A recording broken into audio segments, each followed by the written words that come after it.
Spring spring जो है वो आइडियल स्प्रिंग है, ideal spring, ideal helical spring, जो कि हुक्स लॉ को फॉलो करती है। इस स्प्रिंग की एक नेचुरल लेंथ है, ये natural length L not is the natural length. Spring constant के, तो किसी भी आइडियल स्प्रिंग के लिए जो बहुत सारे फैक्टर्स होते हैं, और वो किसी गिवन स्प्रिंग के लिए के जो है मल्टीपल फैक्टर्स के ऊपर डिपेंड करता है, किस मटेरियल से है, किस क्या रेडियस है, हर लूप का क्या रेडियस है, कितने नंबर ऑफ टर्न्स हैं, तो वो सारे इक्वेशंस रिक्वायर्ड नहीं है। ये हो जाएगा के एल नॉट, मतलब L not is the natural length and के इज द स्प्रिंग कांस्टेंट। का प्रोडक्ट जो है वो कांस्टेंट होता है किसी भी एक गिवन स्प्रिंग के लिए। स्प्रिंग जो फोर्स अप्लाई करता है, that force is equal to minus k into x. X is the displacement और deformation from natural length. X is the deformation, natural length बहुत इंपॉर्टेंट है इसमें। X is deformation, deformation from natural length, deformation from natural length. इसके according हम force हमने देख लिया था कि अगर स्प्रिंग को पुल करेंगे, स्प्रिंग को नेचुरल लेंथ से अगर हम पुल करते हैं, तो स्प्रिंग भी जो है पुल करेगा, स्प्रिंग भी जो है फोर्स अप्लाई करेगा सेम, और दोनों एंड पे फोर्स सेम होते हैं। अब जैसे कुछ बेसिक क्वेश्चन से इसमें स्प्रिंग के कॉन्सेप्ट को हम स्टार्ट करते हैं कि ऐसा कुछ है, अगर स्प्रिंग आइडियल स्प्रिंग है,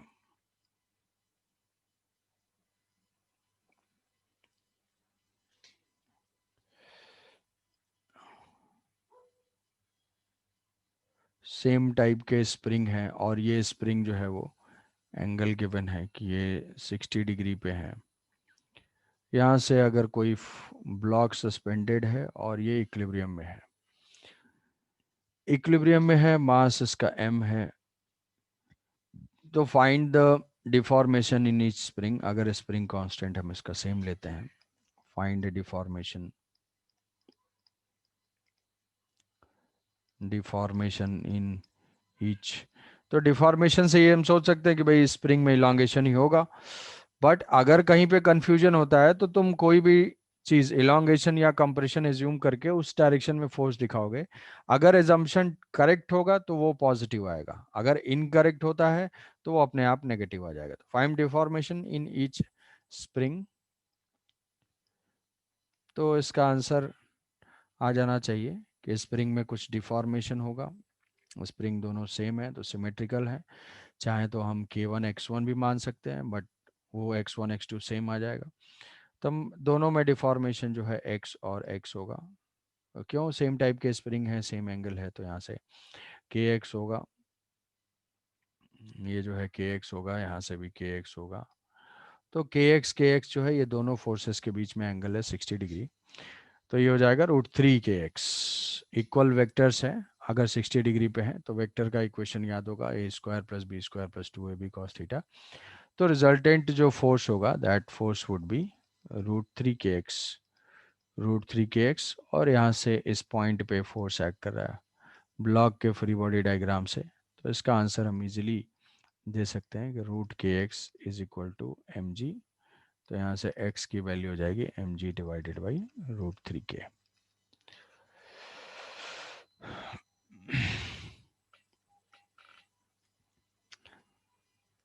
अब सपोज कि यहाँ से हमें फाइंड करना है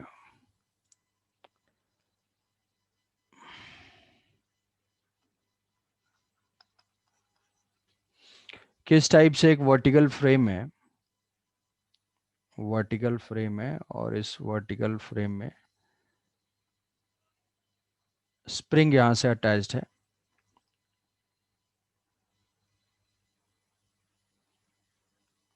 स्प्रिंग यहाँ से अटैच्ड है, और इसका सेंटर है, और यहाँ इस स्प्रिंग से एक रिंग अटैच्ड है।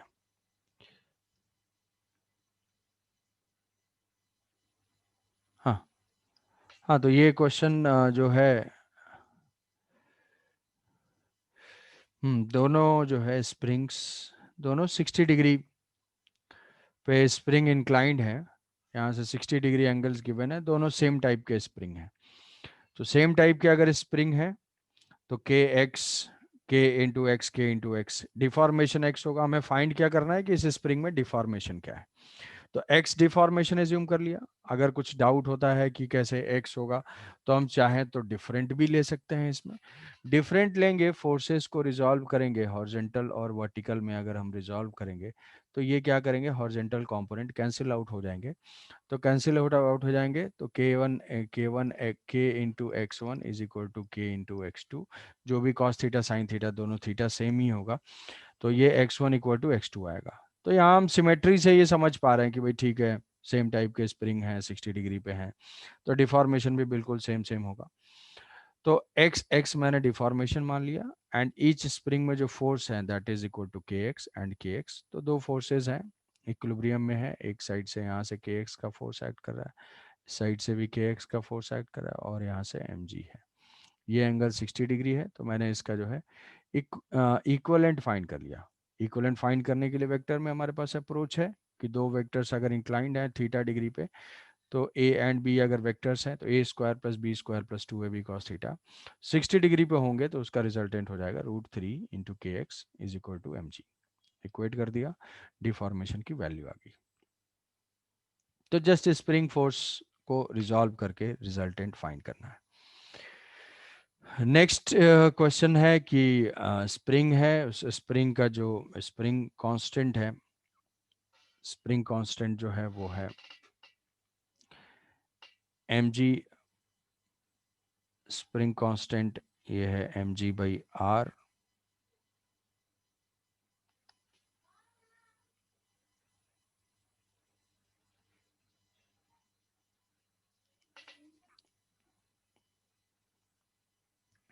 एम जी बाई आर है इसके spring constant. Spring constant is M ji by R, और ये एंगल गिवन है। This is a wire frame. Wire frame in which plane? In vertical plane. In vertical plane. This wire frame smooth wire frame, smooth wire frame है, and it is in vertical plane. Vertical plane में inclined है। इससे एक ring attached है, small M ring attached है, और ये जो एंगल है इस मोमेंट पे 60 डिग्री है दिया हुआ है। यहाँ पे रिंग रिंग का जो मास है वो स्मॉल एम है, और ये 60 डिग्री है। तो हमें फाइंड करना है कि नेचुरल लेंथ जो एल नॉट ऑफ स्प्रिंग है that is equal to 3r/4. Spring constant of this spring is given mg/k, and natural length is 3r/4. Then find the normal reaction between this ring, smooth ring, ये है ring, and assume no friction anywhere. Assume no friction anywhere. कहीं पे भी कोई friction नहीं है, friction absent है, friction is absent everywhere. तो इसमें फाइंड करना, फाइंड द नॉर्मल रिएक्शन और force applied by the wire frame. Find force applied by wireframe. Force applied by wireframe at this if the system is released from rest. Find force applied by wireframe frame if system is released from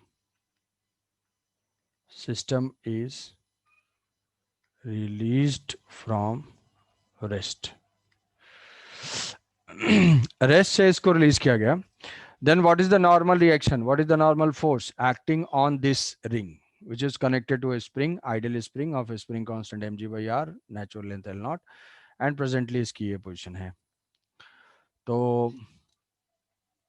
अब spring का जो force है हमें क्या करना है, basically इसमें है कि फ्री बॉडी डायग्राम ही ड्रॉ करना है। फ्री बॉडी डायग्राम ड्रॉ करने के लिए नंबर ऑफ फोर्सेस डिनोट करने हैं। नंबर ऑफ फोर्सेस क्या होंगे?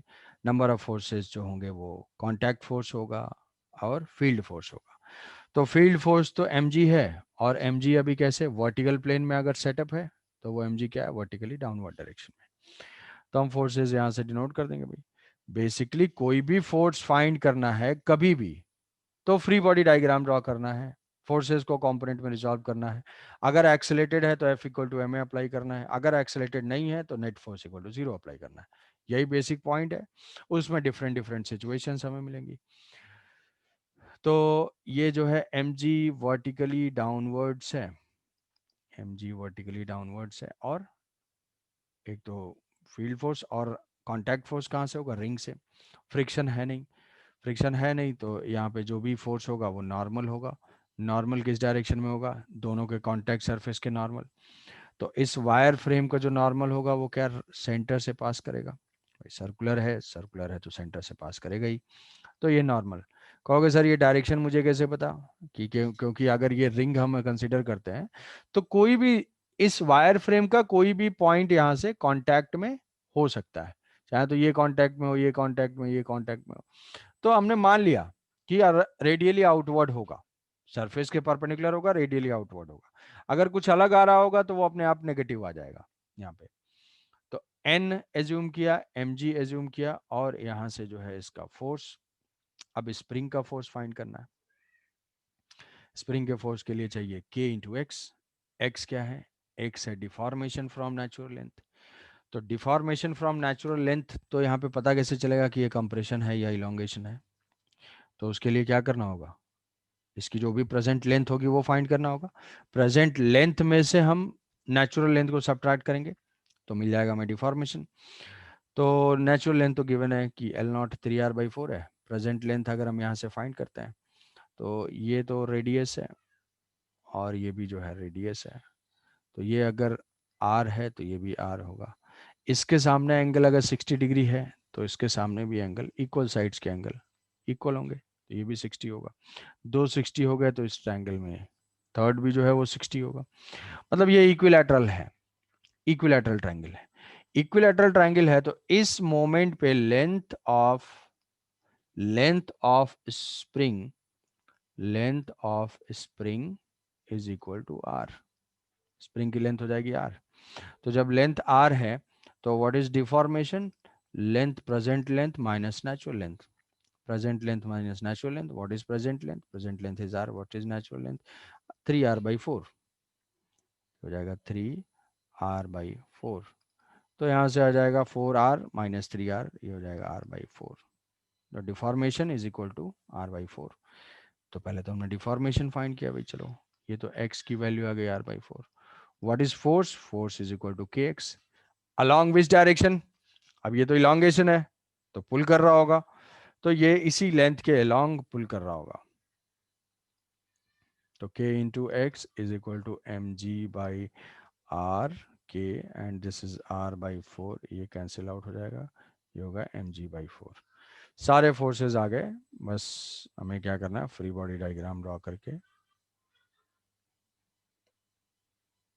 यहाँ से आंसर बताना चाहो तो बता सकते हो।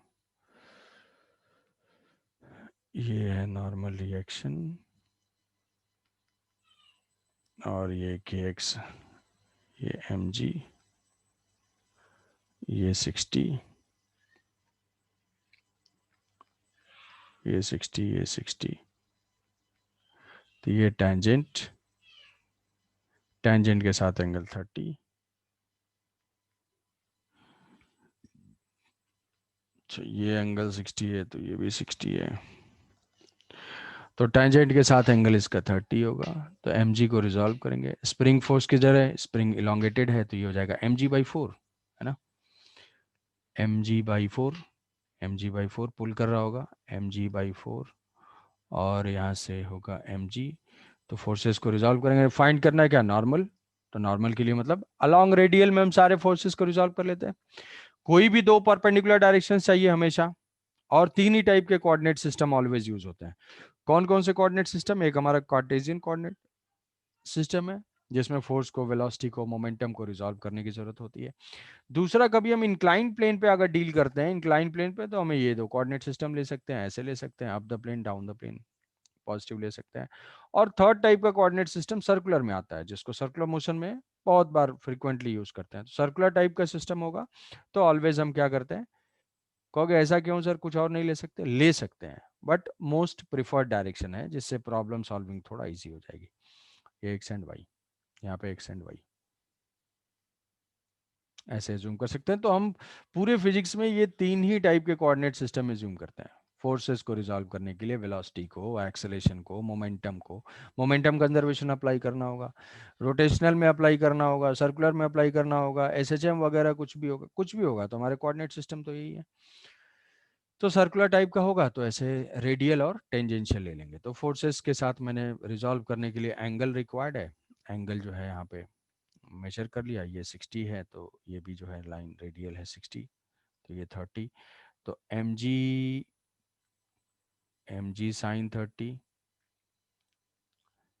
एम जी साइन 30 और एम जी कॉस 60 एम जी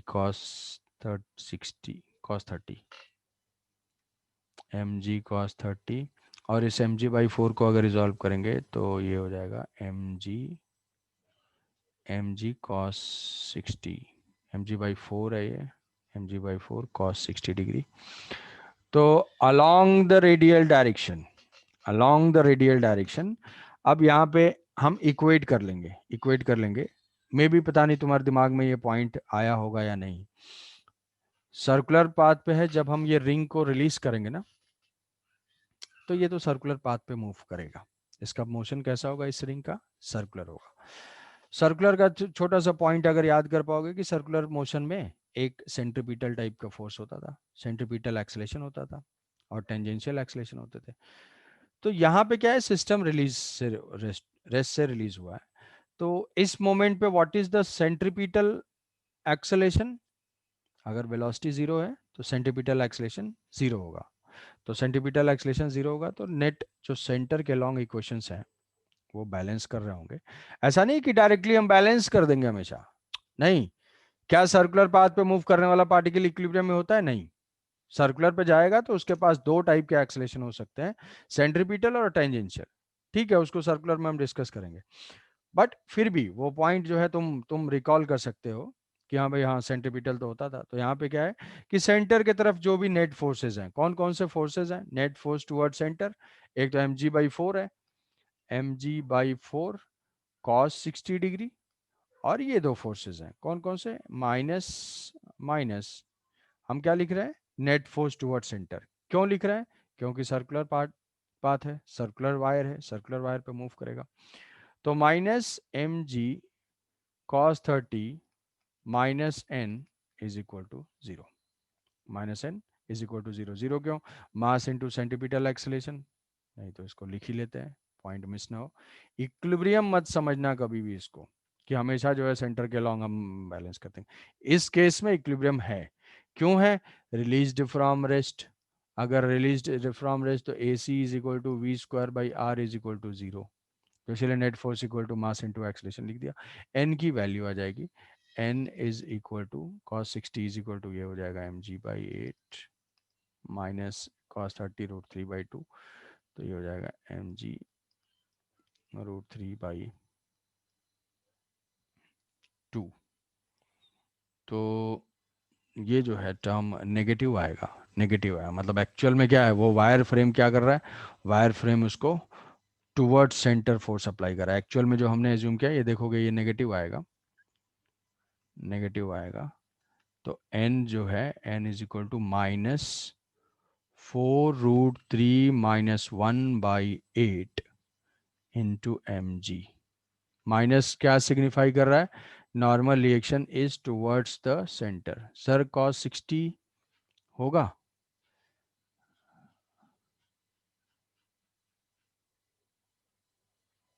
कहाँ पे cos 60? mg/4,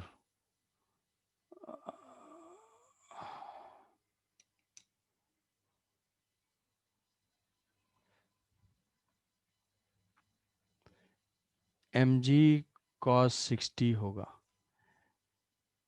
mg cos अच्छा अच्छा अच्छा, ठीक है ठीक है, एक minute.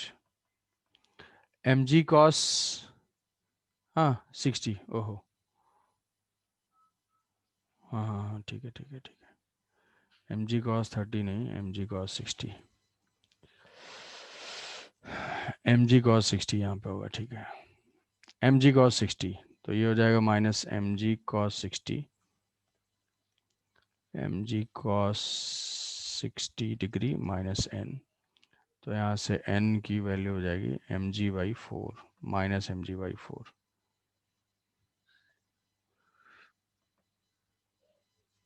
Minus m ji by 4।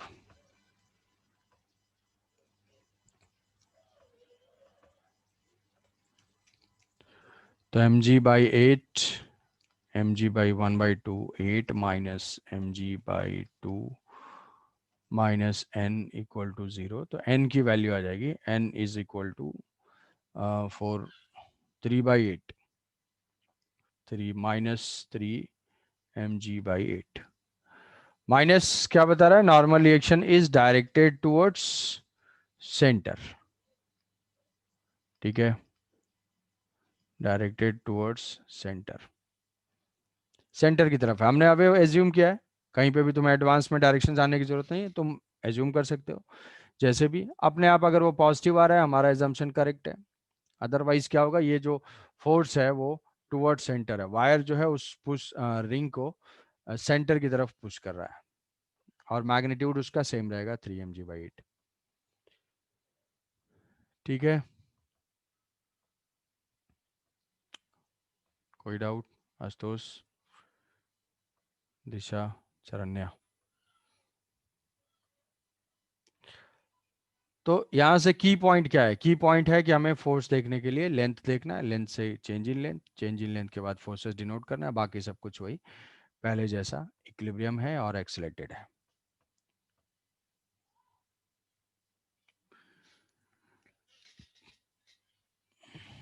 ठीक है। कोई डाउट?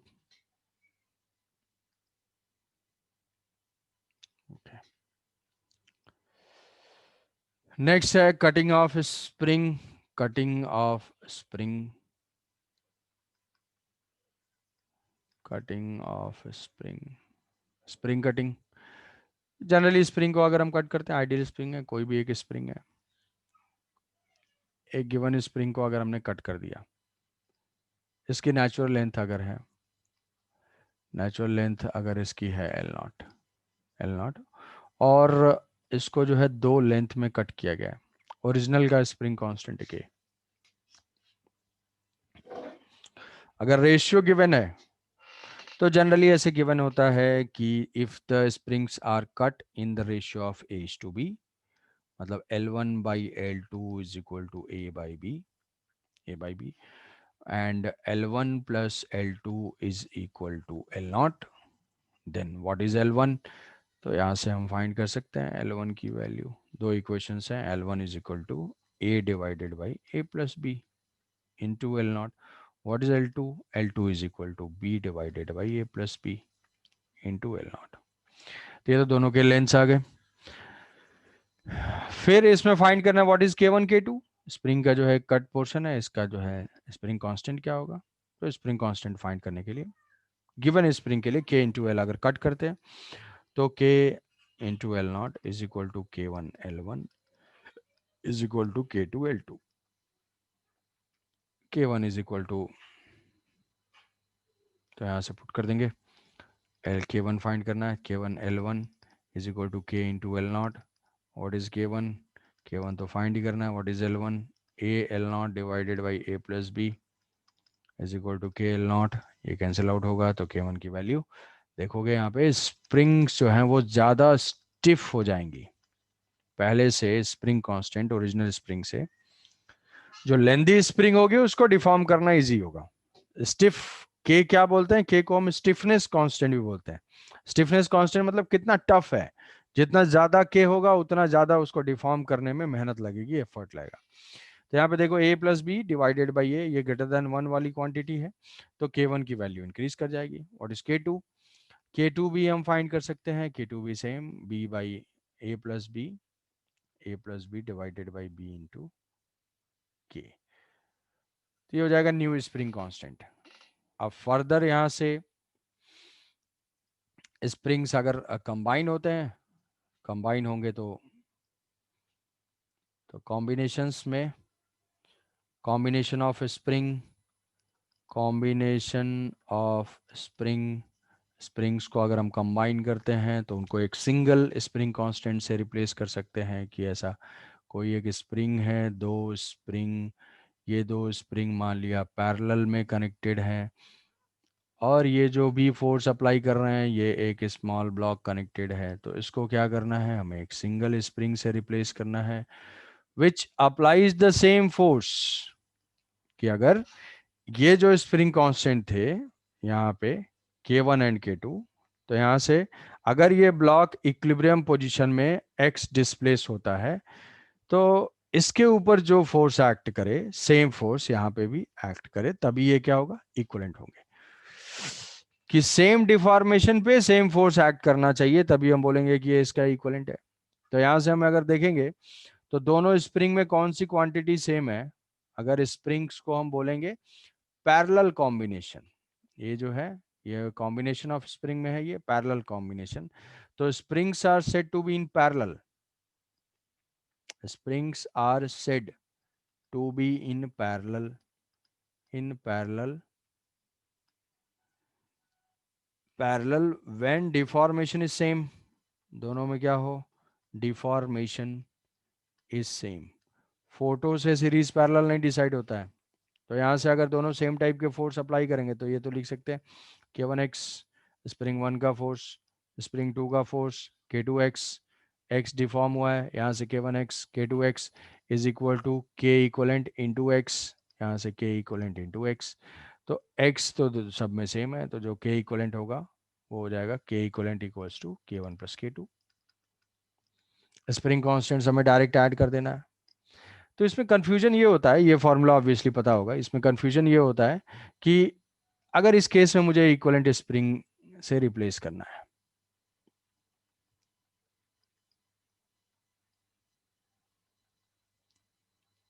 यहाँ पे इक्विवेलेंट स्प्रिंग कांस्टेंट फाइंड करना है। Find the equivalent spring constant K1 and K2। तो क्या ये दोनों स्प्रिंग सीरीज में कनेक्टेड हैं या पैरेलल में। तो यहाँ पे मे भी शायद ऐसा आ सकता है कि हाँ भाई ये तो पैरेलल में कनेक्टेड, सीरीज में कनेक्टेड है, ये सारे सीरीज में कनेक्टेड है। ऐसा नहीं है, डायग्राम से कुछ मतलब नहीं है, डायग्राम से कोई भी लेना देना नहीं है। इनके डिफॉर्मेशन सेम होने चाहिए। कि अगर ब्लॉक मान लो डिस्प्लेस होता है, ब्लॉक कुछ भी डिस्प्लेस हो तो इसमें भी एक्स डिफॉर्मेशन है और यहाँ पे भी एक्स इलोंगेशन है। डिफॉर्मेशन, इलोंगेशन और कंप्रेशन बोथ। तो यहाँ पे दोनों में क्या है, दोनों में सेम है, सेम डिफॉर्मेशन है। तो ये दोनों क्या है, पैरेलल में है, पैरेलल में है। तो इसका इक्विवेलेंट स्प्रिंग कांस्टेंट क्या हो जाएगा, k equivalent is equal to K1 plus K2, K1 plus K2। तो कई कंफ्यूज हो जाते हैं कि ये जैसे सीरीज में एंड टू एंड कर, ऐसा कुछ नहीं है। ये पॉइंट बाई फिक्स है, एक एक एंड फिक्स है, दूसरा एंड सेम ब्लॉक से कनेक्टेड है, जैसा कि यहाँ पे था। यहाँ पे भी जो है एक स्प्रिंग फिक्स था, दोनों स्प्रिंग के एक एंड फिक्स है और बाकी दोनों एंड जो है वो सेम पॉइंट पे कनेक्टेड है। तो इक्विवेलेंट कांस्टेंट मल्टीपल होंगे तो क्या इक्विवेलेंट। अब वही अगर हमारा सीरीज कॉम्बिनेशन होगा तो सीरीज कॉम्बिनेशन में कौन सी क्वांटिटी सेम होगी, series combination, series combination suppose करो कि ये है स्प्रिंग 1, ये है स्प्रिंग 2, स्प्रिंग 2, ये है small m, spring constant K1, spring constant K2 और यहाँ से ऐसे है कनेक्टेड। सपोज क्या इसमें डिफॉर्मेशन, अगर इसको ब्लॉक को हमने रिलीज कर दिया तो क्या डिफॉर्मेशन दोनों स्प्रिंग में सेम होंगे, डिफॉर्मेशन दोनों स्प्रिंग में सेम होंगे। अगर ब्लॉक 5 सेंटीमीटर डिस्प्लेस होता है, अगर ये x जाता है तो क्या हम बोल सकते हैं कि दोनों में डिफॉर्मेशन सेम होगा, ऐसा नहीं है। डिफॉर्मेशन क्यों सेम नहीं होगा, सपोज करो कि इस एंड को अगर हम फिक्स कर देते हैं, यहाँ पे हमने होल्ड कर दिया, इस पॉइंट पे, इस पॉइंट पे होल्ड किया, तो ब्लॉक को रिलीज करेंगे तो x आएगा, फर्दर उसको अगर रिलीज कर देते हैं तो वो भी कुछ डिफॉर्म हो जाएगा। मतलब यहाँ से कुछ x1 डिफॉर्म हुआ और यहाँ से x2 डिफॉर्म हुआ, और दोनों ऐड होके टोटल डिफॉर्मेशन के बराबर होंगे। तो यहाँ पे डिफॉर्मेशन सेम नहीं है, डिफॉर्मेशन सेम किसमें, पैरेलल में। अच्छा, तो क्या सेम है? अगर हम फ्री बॉडी डायग्राम से सोचेंगे तो इस स्प्रिंग में टेंशन है K1 into x1, second spring में टेंशन है K2 इंटू x2। कहां पे? हर पॉइंट पे। स्प्रिंग में जैसे मासलेस स्ट्रिंग होती थी, मासलेस स्ट्रिंग में टेंशन T जो है वो क्या है, थ्रू आउट सेम है। तो वैसे हमारी मासलेस स्प्रिंग है, स्प्रिंग में टेंशन कहाँ पे है? अगर यहाँ पे देखेंगे तो सेम टेंशन K1 x1, यहाँ पे देखेंगे सेम टेंशन K1 x1। तो अगर हम फ्री बॉडी डायग्राम वाइज सोचें, तो अगर सपोज हम इतने का सिर्फ फ्री बॉडी डायग्राम ड्रॉ करते हैं तो हमें क्या मिल जाएगा, K2 x2, K2 x2 और यहाँ से mg। अगर टोटल का फ्री बॉडी डायग्राम ऐसे अगर हम सिस्टम लेते हैं, ऐसे अगर सिस्टम ले लिया, सो दैट कि स्प्रिंग 2 जो है वो कंबाइंड सिस्टम के अंदर ही है, सिस्टम बाउंड्री के अंदर है, तो उससे हमें मिल जाएगा क्या, यहाँ से मिलेगा कि यार K1 x1 यहाँ पे है और mg डाउनवर्ड डायरेक्शन में। तो मतलब K1 x1 is equal to K2 x2 is equal to mg। तो x1 x2 की वैल्यू हमारी आ सकती है mg/K1, और ये हो जाएगा mg/K2, ये हो जाएगा x2। तो यहाँ पे कौन सी क्वांटिटी सेम है? सीरीज कॉम्बिनेशन में टेंशन और फोर्स सेम है। हर स्प्रिंग में क्या होगा, सीरीज में कनेक्टेड होंगे तो टेंशन सेम होगा या फोर्स सेम होगा। डिफॉर्मेशन डिफरेंट है, वो डिफॉर्मेशन हम फाइंड कर सकते हैं। अब भाई इक्वलेंट हमें फाइंड करना है, इक्वलेंट का फॉर्मूला इसमें मैं डेराइव कुछ करूंगा नहीं, डेरिवेशन तुम्हें रिक्वायर्ड भी नहीं है, और फॉर्मूला तुम्हें याद होगा कि 1/k equivalent is equal to 1/K1 plus 1/K2। Reverse करके ऐड कर देंगे, ठीक है, रिवर्स करके ऐड कर देंगे। तो ये रेजिस्टेंस के अपोजिट है। रेजिस्टेंस में सीरीज में प्लस होता है डायरेक्ट, और पैरेलल में रिवर्स करके प्लस होता है। तो यहाँ पे रिवर्स है रेजिस्टेंस के कंपैरिजन में। तो ये दो हमारे ये थे स्प्रिंग के जो है basic points, most of the points. अब नेक्स्ट है हमारा ब्रेकिंग या cutting of spring. Cutting of spring in the sense उसको हम बोल सकते हैं ब्रेकिंग ऑफ सपोर्ट टाइप के क्वेश्चन, ब्रेकिंग ऑफ सपोर्ट।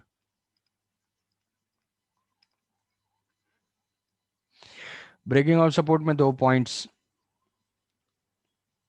अगर मान लो यहाँ पे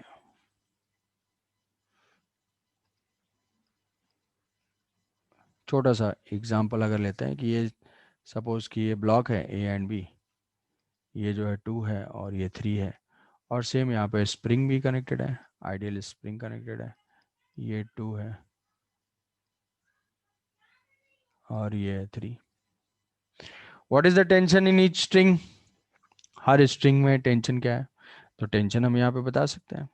टेंशन यहाँ पे कंप्लीट सिस्टम ले लेंगे 50 न्यूटन, तो यहाँ पे T1 is equal to 50 Newton. यहाँ पे टेंशन क्या है? यहाँ पे tension T2 is equal to 30 newton. यहाँ से फ्री बॉडी डायग्राम से व्हाट इज हियर, यहाँ पे क्या है? यहाँ पे भी सेम है, T1 is equal to 50 Newton, और यहाँ पे भी इस स्प्रिंग में भी सेम है। ये क्या हो जाएगा, T2 is equal to 30 Newton. T2 मतलब K इंटू एक्स, कुछ डिफॉर्मेशन होगा ना। सपोज कि हमने इस स्ट्रिंग को कट कर दिया और इसको कट कर दिया। Now what is the tension in the spring and string?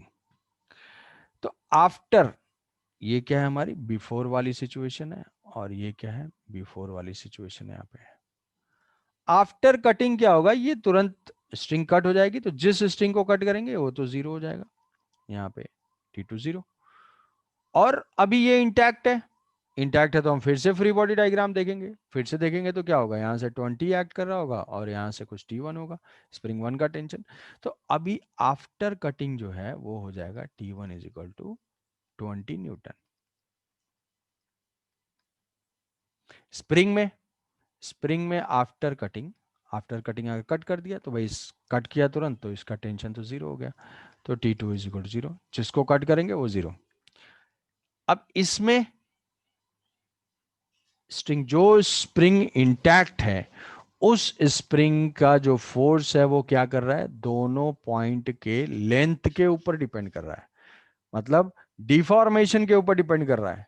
क्या जस्ट कट करते ही 2 kg का ब्लॉक कहीं जाएगा, मूव करेगा? No no. क्यों नहीं मूव करेगा? Due to inertia of block. Emotion तुरंत तो नहीं होगा, इमीडिएट हम देखना चाह रहे हैं, इमीडिएट जस्ट आफ्टर कटिंग क्या है। तो जैसे ही कट करेंगे तो length of spring will not change. Why it will not change? Due to inertia of the block. Block जो 2 kg का ब्लॉक है उसके इनर्शिया की वजह से लेंथ चेंज नहीं होगी। सो spring length of the spring will remain same, so tension in the spring just after cutting will not change, मतलब T1 will remain 50 Newton.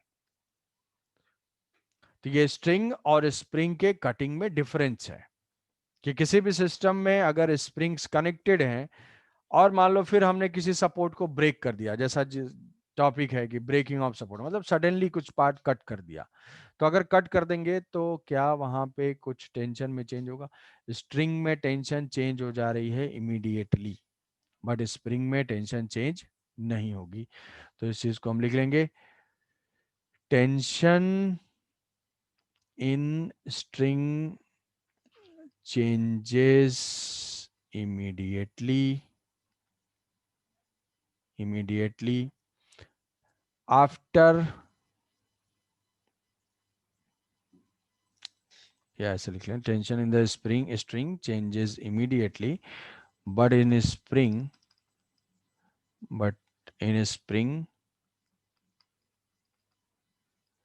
there is no change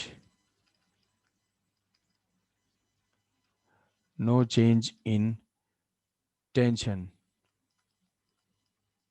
due to inertia of block,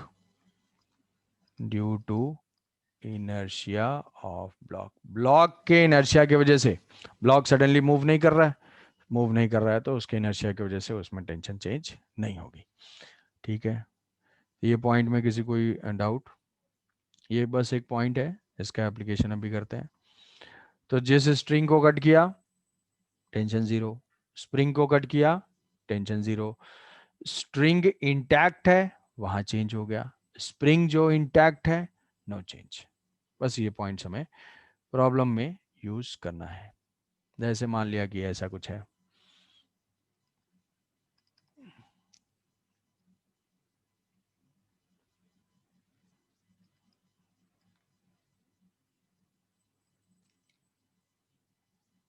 ये string है और यहाँ पे वापस m 2m and 3m। Spring constant ठीक है, k और 2k ले लेते हैं, k एंड 2k ले लेते हैं। ये जो है स्प्रिंग 1 है, ये है स्प्रिंग 2 और ये है spring 3। Find the acceleration of each block, find acceleration of each block just after cutting। A है spring 3,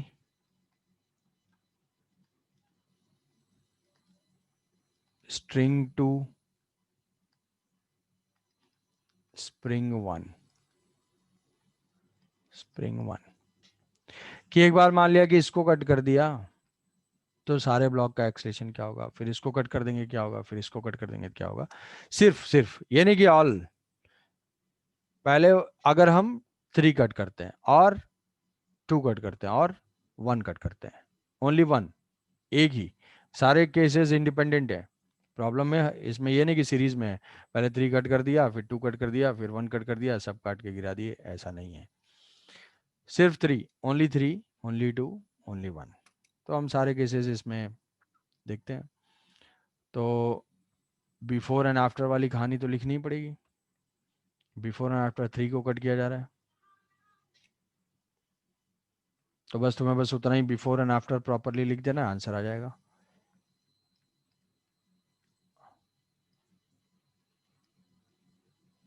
M, 2M and 3M, M, 2M and 3M, K2 के है, व्हाट इज, यहाँ पे लिख लेते हैं बिफोर, या यहाँ लिखते हैं before, before cutting and after cutting. What is before cutting tension, भाई टेंशन यहाँ पे फाइंड करना है, तो यहाँ पे ये था हमारा 1 2 3, 1 2 3, तो what is tension in one, tension in one is equal to combined system ले जाएंगे, combined system. So what is total force, 3 mg plus 3 mg 6 mg, this is 3 6 mg, T1 equals to 6 mg। T2, T2 के लिए यहाँ से ऐसे system लेंगे, ऐसे system लेंगे। What is T2, T2 is equal to 50 या 5 mg। What is T1, T1 is equal to 3 mg। अब हमने 3 कट किया, 3 को कट किया, 3 कट हो गया, तो यहाँ पे टेंशन हमें पता चल जाएगा। T3, how much is T3, T3 is 0, तो T3 यहाँ पे 0 कर देंगे, T3 इज 0, ये था T3, T3 जिसको कट किया उसमें tension 0। Tension in two, tension in two पता नहीं है, स्ट्रिंग का तो टेंशन चेंज हो जाता है, हमें पता नहीं, नहीं फाइंड कर सकते, ठीक है छोड़ो। 1, 1 में सेम, आफ्टर कटिंग भी सेम रहेगा क्योंकि जस्ट मोमेंट पे चेंज नहीं हुआ है, तो यहाँ पे 6 mg। अब हमें फाइंड करना है एक्सेलेरेशन, तो एक्सेलरेशन हम मान लेते हैं कि उसके लिए तो फ्री बॉडी डायग्राम देखना होगा, तो यहाँ पे 3 mg अगर देखेंगे ये हो जाएगा 3 mg, और यहाँ से जो टेंशन है वो 0, तो इसका एक्सेलेरेशन डाउनवर्ड होगा, ए और ए की वैल्यू क्या जी आ जाएगी, हाँ जी, कैसे, net force divided by mass, तो ये हो जाएगा जी। तो ए की वैल्यू जो A3 ब्लॉक है वो क्या हो जाएगा, उसका एक्सेलेरेशन हो जाएगा जी। ब्लॉक 2M, 2M का तो यार पता नहीं, क्यों, क्योंकि यहां से तो टेंशन पता ही नहीं है अभी। क्यों नहीं पता है, अरे स्ट्रिंग में चेंज हो जाती है, मुझे कैसे पता क्या हो गई होगी यहाँ पे, वो तो फ्री बॉडी डायग्राम से करना होगा। अच्छा ठीक है, तो कभी ऐसी सिचुएशन मिलेगी तो हम क्या कर लेंगे, इसको हम एक सिस्टम ले लेंगे कि भाई स्ट्रिंग से अगर कनेक्टेड है ब्लॉक, तो दोनों का एक्सेलरेशन जो भी होगा सेम होगा। और इस पूरे सिस्टम को हम देखते हैं, पूरे सिस्टम को हम देखते हैं यहाँ पे, ये this is M, it is 2M, पूरा सिस्टम क्या है, यहाँ से टेंशन 0 है, और यहाँ से ऊपर से टेंशन है कितनी है 6 mg, और what is the mass, mass is 3 mg। What is acceleration, acceleration होगा 2g, 2g कैसे, a is equal to 6 mg upward, 6 mg minus 3 mg downward divided by 3m। तो अच्छा, a is equal to g upward, यहाँ क्या आया था g downward,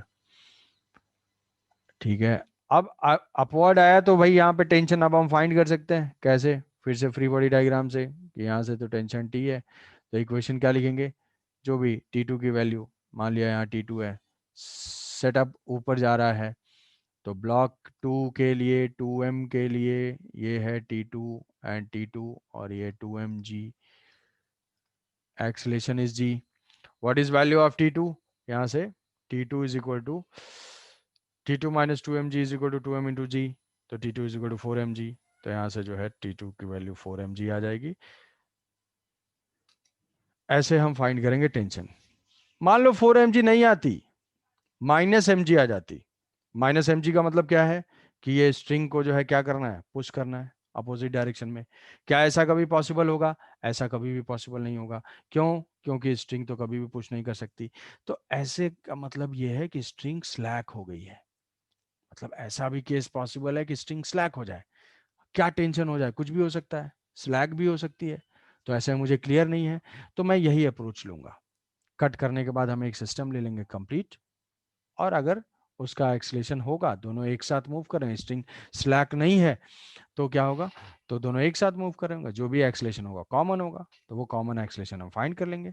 combined system से ए find किया, ए इज इक्वल टू जी आ गई यहाँ से, और फिर उससे टेंशन फाइंड किया, टेंशन अगर पॉजिटिव है तो टेंशन की कोई बात नहीं, टेंशन अगर नेगेटिव है मतलब टेंशन 0 है, तो हमें दोबारा सॉल्व करना पड़ेगा।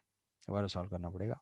तो दोनों ब्लॉक का एक्सलेशन आ जाएगा हाउ मच, ये m एंड 2m का g अपवर्ड और 3m का एक्सलेशन g डाउनवर्ड। बताओ जी, समझ पाए कि कंफ्यूज हो गए कुछ? नहीं? अच्छा ठीक है, तो 2 का आंसर दोगे तो समझ में आएगा क्या कंफ्यूजन है। 2 पॉइंट है, जो कट हुआ उसमें टेंशन जीरो, स्ट्रिंग में मोमेंटली चेंज, स्प्रिंग में नो चेंज। स्प्रिंग में मैंने सेम फोर्स दिखाया, 6 mg पहले भी था, 6 mg यहाँ पे बाद में भी है, और यहाँ पे बाकी सारे फोर्सेस हैं, ऐसे ऐसे सॉल्व किया। चलो तो जा 2 कट करके बताओ, 2 को अगर कट करते हैं then what is the acceleration. 2 को कट करते हैं,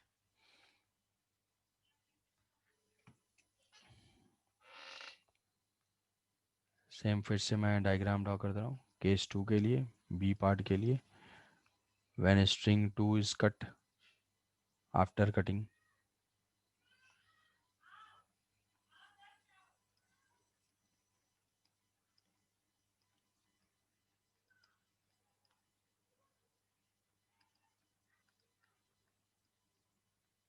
ये कट किया, then what is the acceleration of each block? What is the acceleration of each block?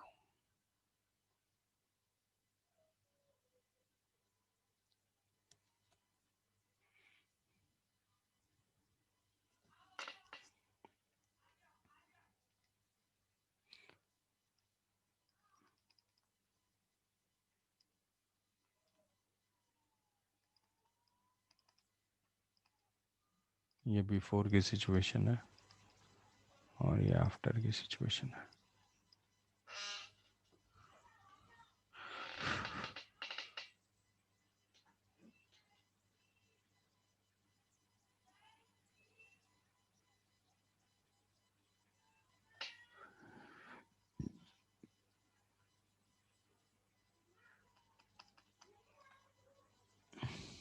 After cutting, after cutting spring में नो चेंज, जो इंटैक्ट स्प्रिंग है, सो T1 will remain same. String cut हो गई, string cut हो गई, T2 0 हो गया। T1 क्या है, स्प्रिंग ही है, नो चेंज, ये हो जाएगा 6 mg। अब एक्सलेशन हमें पता है तो एक्सलेशन हम फाइंड कर सकते हैं। इसको देखते हैं, m का एक्सलेशन, m का एक्सलेशन अपवर्ड डायरेक्शन में 6 mg, 6 mg, यहाँ से क्या है mg, फ्री बॉडी डायग्राम देखा, यहाँ से स्ट्रिंग भी कनेक्टेड है बट वो 0 है, ये mg है और ये 6 mg है। तो 6 mg जो a है, a is equal 6 mg minus m g, 6 mg minus m g divided by m, तो 5 mg बाई m, 5g, a is equal to 5g, direction upward. What is acceleration of 2m, 2m का acceleration, ठीक है 2m का diagram draw करना होगा। ऊपर से स्ट्रिंग है, टेंशन 0 हो गई, यहाँ पे टेंशन 0, यहाँ से 2m, 2m और यहाँ से व्हाट 3 mg, 3 mg, यहाँ पे mass 2m, net force is 5 mg, 2 mg weight, 3 mg force, 5 mg divided by 2m, तो यहाँ से a की वैल्यू आ जाएगी 2.5, 5/2, 5g/2, direction downward. What is 3m, 3m के ऊपर फोर्स स्प्रिंग है जो कि इंटैक्ट है, इंटैक्ट स्प्रिंग में no change due to inertia block, so this is 3 mg, this is also 3 mg. What is acceleration? Net force 0, so a is equal to 0। ये है acceleration of each block. क्या समझ पाए या नहीं?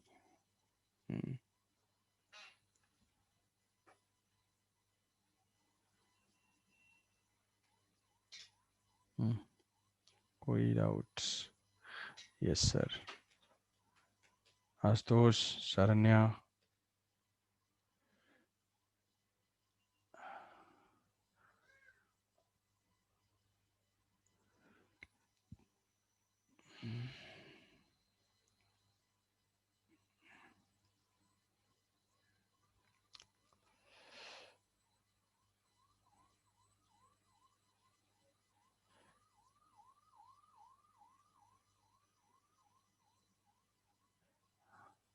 ठीक है। नेक्स्ट नेक्स्ट केस में एक बार करते हैं। नेक्स्ट केस में, नेक्स्ट केस में जो थर्ड है, फिर फर्स्ट वाला एक बार मैं बता दूंगा कि चेंज रिव्यूड। अगर मुझे टेंशन फाइंड करनी है स्प्रिंग में, कहीं पे ऐसा है जैसा कि सी पार्ट है, सी पार्ट में हम अपर मोस्ट स्प्रिंग को कट करते हैं, अपर मोस्ट स्प्रिंग को कट करते हैं।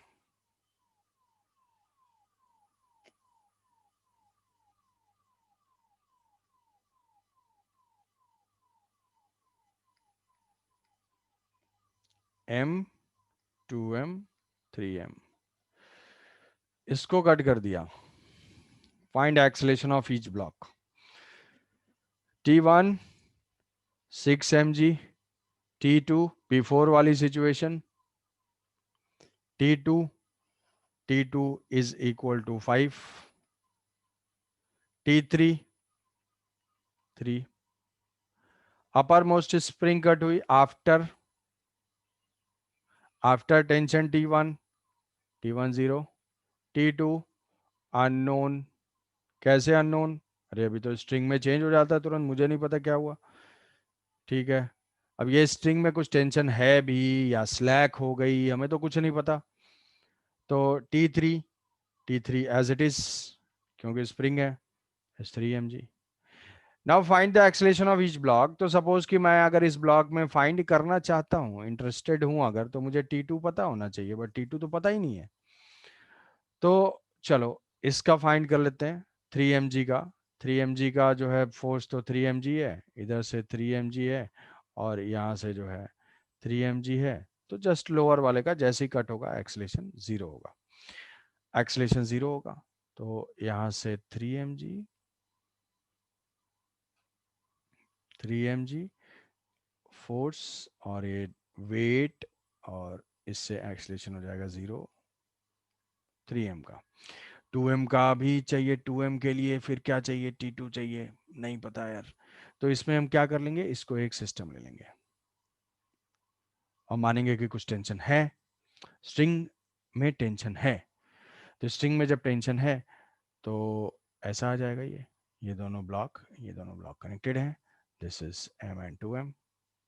What is net force? Net force is 3 mg, ये स्प्रिंग अटैच्ड है, so it is 3 mg। System का weight, weight is also 3 mg। What is acceleration? Acceleration तो डाउनवर्ड ही होगा, ऊपर से कुछ है नहीं। So what is acceleration? Acceleration is equal net force 6 mg/3m, तो ये हो जाएगा A is equal to 2g, 2g downward. अब ये करेक्ट है या नहीं, ये मैंने एज्यूम किया कि बोथ आर मूविंग टुगेदर। ऐसा भी हो सकता है स्ट्रिंग स्लैक हो जाए, ऊपर वाला ब्लॉक कुछ तेजी से है, तो उसमें हमें ज्यादा सोचना नहीं है, मानेंगे कि ठीक है टेंशन कुछ है, पॉजिटिव वैल्यू है। स्ट्रिंग अगर में टेंशन अगर है तो both the blocks will move together, तो दोनों का एक्सलेशन सेम होगा, और वो सेम एक्सलेशन ये होगा। अब ये इंश्योर करेंगे, then what is the tension? तो टेंशन के लिए हम कोई भी ब्लॉक देख लेंगे, इसको देख लेते हैं।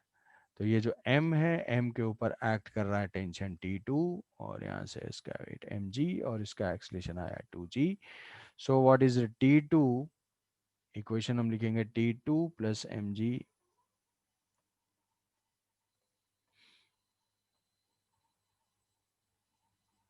T2 ये M है, T2 plus mg is equal to 2 mg, so T2 is equal to 2 mg minus mg, so this is mg।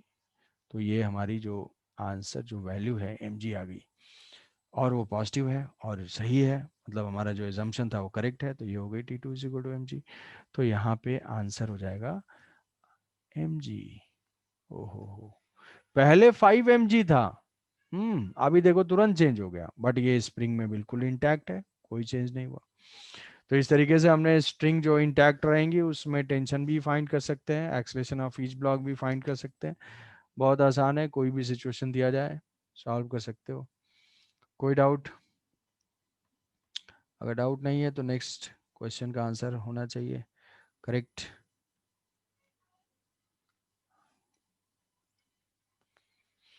Hmm,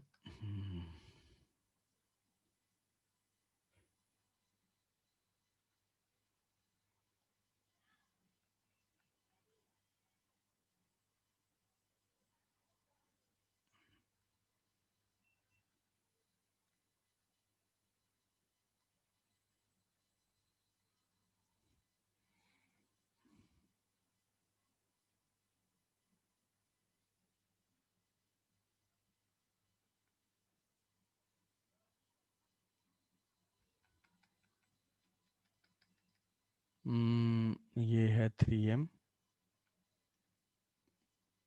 m 2m, और यहाँ से ये कनेक्टेड है, ऐसा सिस्टम है। तो हमें फाइंड करना है, find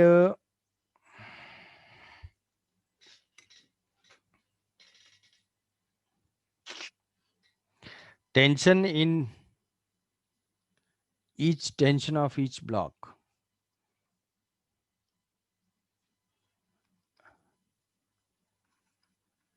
find tension acceleration, find acceleration of each block,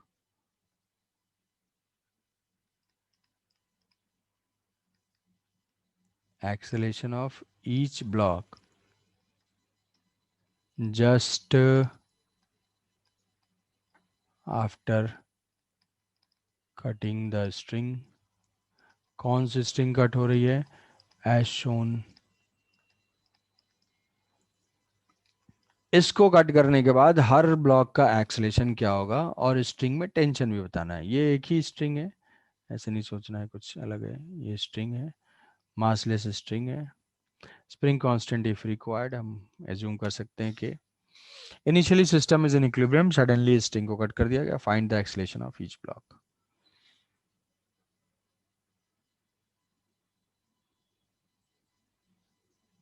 बताओ भाई।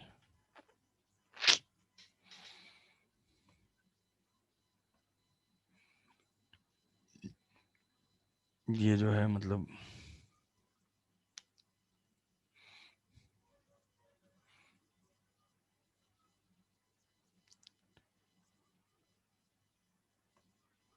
तो स्ट्रिंग, जिस स्ट्रिंग और स्प्रिंग को कट करते हैं उसमें टेंशन होगा 0। जो स्प्रिंग इंटैक्ट है वहां पे स्प्रिंग में फोर्स होगा कुछ, और वो सेम होगा। स्ट्रिंग जो है, उस स्ट्रिंग का टेंशन चेंज हो सकता है, तो उसको कैसे फाइंड करेंगे ये भी अप्रोच बताया। कोई का आंसर, कोई भी, फिर सॉल्व किया जाएगा।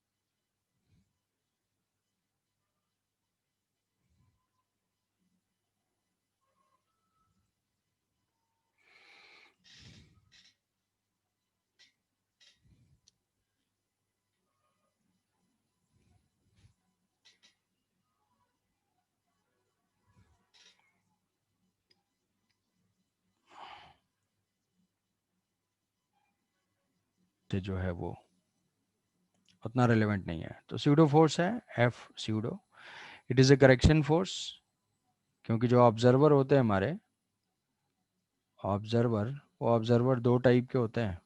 कौन कौन से? इनर्शियल। इनर्शियल वो होते हैं जिनका एक्सेलरेशन जीरो हो। वेलोसिटी जीरो भी हो सकती है और वेलोसिटी नॉन जीरो भी, कांस्टेंट वेलोसिटी से मूव करने वाले या रेस्ट में, तो वो हो जाएंगे इनर्शियल। इनर्शियल से हम लॉज ऑफ मोशन अप्लाई करते हैं।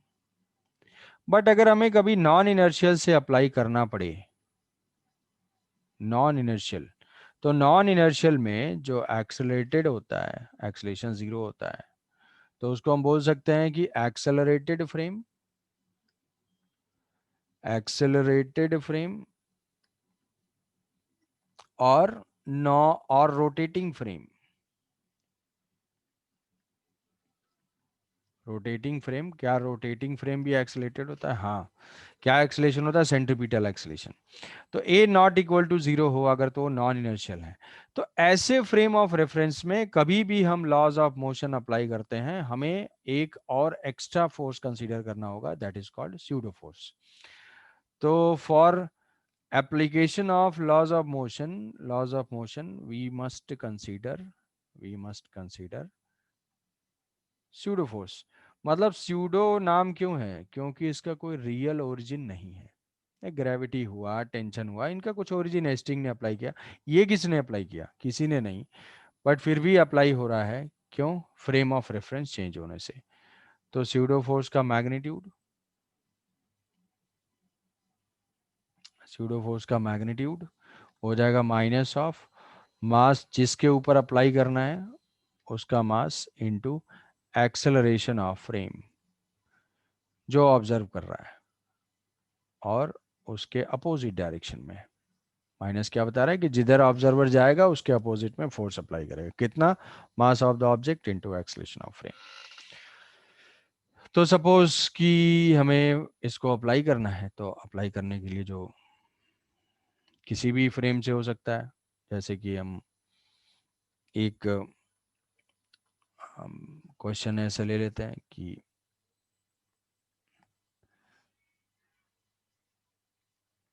ऐसा है और ये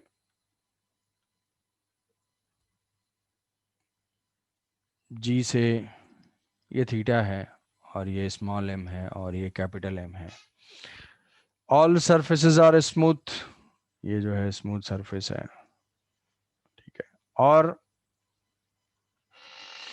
इसमें से फोर्स अप्लाइड है, फोर्स अप्लाइड है, फोर्स एफ अप्लाइड है। The small M is not moving, तो find force, find F for which small m is not moving, is not moving with respect to capital M, with respect to capital M, capital M के respect में ना move करे, capital M के respect में ना move करे। तो हम इसका फ्री बॉडी डायग्राम ड्रॉ करके हम ग्राउंड के फ्रेम ऑफ रेफरेंस से इसको सॉल्व कर सकते हैं। स्यूडो फोर्स के बिना क्या क्वेश्चन सॉल्व नहीं होगा? जरूर सॉल्व होगा। क्या स्यूडो फोर्स जरूरी है? कोई जरूरी नहीं है। फिर स्यूडो फोर्स क्यों पढ़ रहे हैं? स्यूडो फोर्स हम प्रॉब्लम को किसी भी फ्रेम से ऑब्जर्व करेंगे, तो कभी भी अगर हम दूसरे फ्रेम ऑफ रेफरेंस में अपने आप को शिफ्ट करेंगे तो ये मेक श्योर करेंगे कि हम स्यूडो फोर्स दिखाएं। बाकी क्वेश्चन सारे वैसे ही रहेंगे जैसे कि हम सॉल्व करते थे पहले। फोर्सेस डिनोट करना, कंपोनेंट लेना, इक्वेशन लिखना, इक्विलिब्रियम है तो net force equal to zero, accelerated है तो net force equal to mass into acceleration. तो सपोज कि यहाँ से हम इसको सॉल्व करेंगे, यहाँ पे अगर कोई ऑब्जर्व कर रहा है जो कि कैपिटल एम पे बैठा हुआ है, कैपिटल एम पे जो भी बैठा हुआ है वो क्या है? वो एक एक्सेलेटेड ऑब्जर्वर है। क्यों एक्सेलेटेड है? क्योंकि ये सिस्टम जो है वो एक कंप्लीट सिस्टम मान सकते हैं। ये सारा एक साथ ही मूव कर रहा है, एक साथ कंप्लीट सिस्टम है, और ये राइट की तरफ एक्सेलेटेड है, कुछ एक्सेलेशन इसका एक्सेलेशन नहीं है। तो अब ये जो ऑब्जर्वर है ये इसका फ्री बॉडी डायग्राम बनाएगा, तो इसको तो दिख जाएगा कि यार चलो ठीक है, नॉर्मल रिएक्शन तो एक्ट करता ही है, और इसको फील्ड फोर्स के बारे में भी पता है, उसने क्या किया, एम जी डिनोट किया। तो यही दो फोर्स हैं, contact force and field force. तो अगर ये एक्सेलेटेड राइट की तरफ है तो इस पे स्यूडो किधर अप्लाई करेगा? ये तो फोर्सेस होंगे ही, साथ ही साथ स्यूडो भी अप्लाई कर देगा। इसका जो मास ऑफ ऑब्जेक्ट है, इसका mass into acceleration of frame, और ये, तो ये थीटा है, इसको इक्विलिब्रियम में है, तो इक्विलिब्रियम में है मतलब net force along the plane and net force perpendicular to the plane are balanced।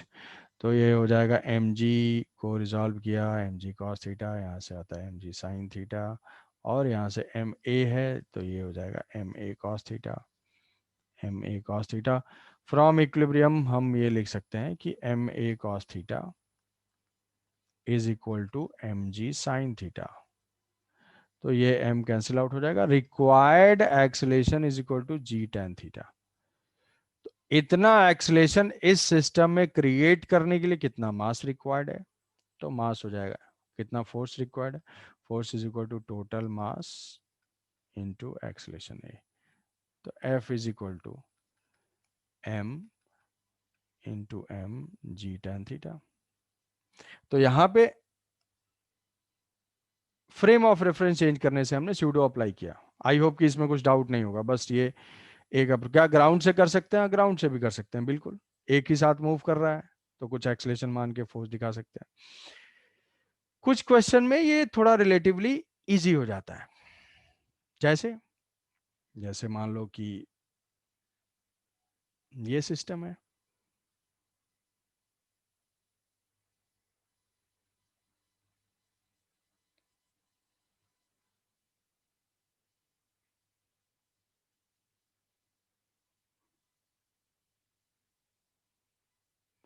2 kg and 1 kg. This system is moving with the acceleration 2 metre पर सेकेंड स्क्वायर। लिफ्ट में है हमारा वही टिपिकल एटवुड मशीन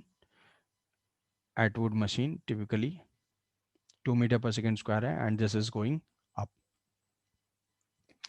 तो find the tension in the string. Find tension, बताओ। Find tension in string.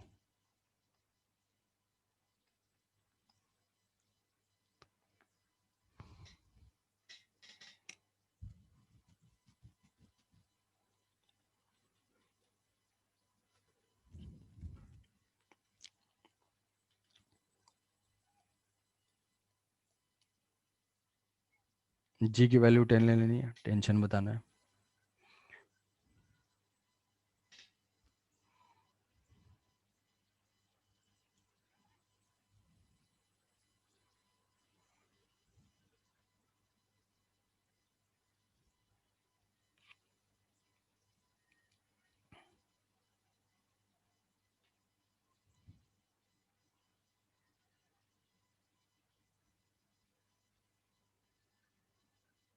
Find tension in string.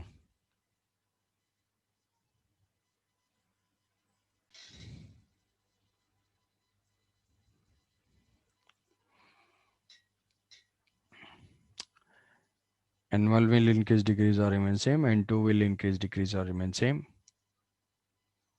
तो ultimately किसी भी से फाइंड कर सकते हो, ग्राउंड से भी कर सकते हो और वैसे भी कर सकते हो।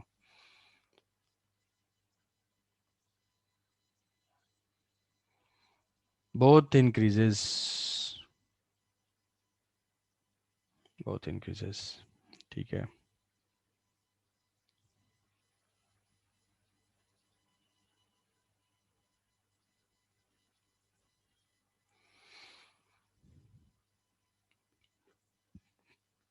तो यहाँ पे अगर हम यहाँ से ऑब्जर्व करते हैं, यहाँ से ऑब्जर्व करते हैं तो ये है, ये सिलेंडर है और ये ऐसे है, तो ये हो जाएगा N1। इसके फ्रेम से जो भी काट है, जो मूविंग पार्ट है, उसके रेस्पेक्ट में देखेंगे तो यहाँ से स्यूडो फोर्स इस डायरेक्शन में कितना हो जाएगा, स्मॉल m इंटू ए। यहाँ से normal reaction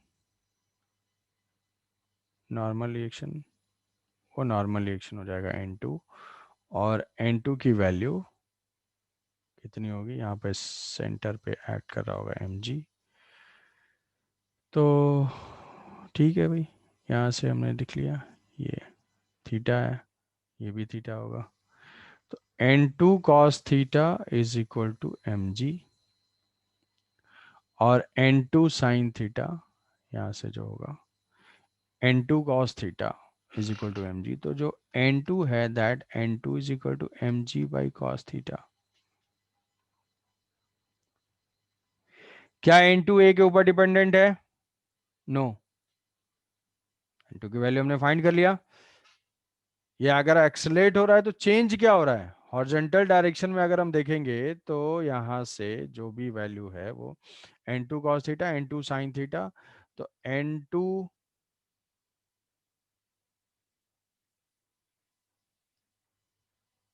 n1 increases. Yes. तो n1 is equal to m a plus n2 sin theta. ठीक है, तो ये हो जाएगा। n2 की वैल्यू पुट करेंगे तो ओनली a के ऊपर डिपेंडेंट है n1। तो जो एक्स्ट्रा एक्सलेशन आ रहा है ना, वो कौन प्रोवाइड कर रहा है? ये वर्टिकल सेगमेंट ऐसे एक्सलेट होता जाएगा तो वर्टिकल वाले से n1 increases and n2 remains same, n2 remains same, n1 increases। तो कभी भी ऐसा कुछ हो तो फ्री बॉडी डायग्राम कुछ ही सिचुएशंस हैं हम स्यूडो का यूज़ कर सकते हैं। स्यूडो बेसिकली प्रॉब्लम सॉल्विंग के लिए है। तो ठीक है, आज इतना ही रखते हैं। नेक्स्ट क्लास में इसके आगे डिस्कस करेंगे। तो ये जो है पॉपुलेशन जो है वो एक्सपोनेंशियली डिक्रीज हो रही है।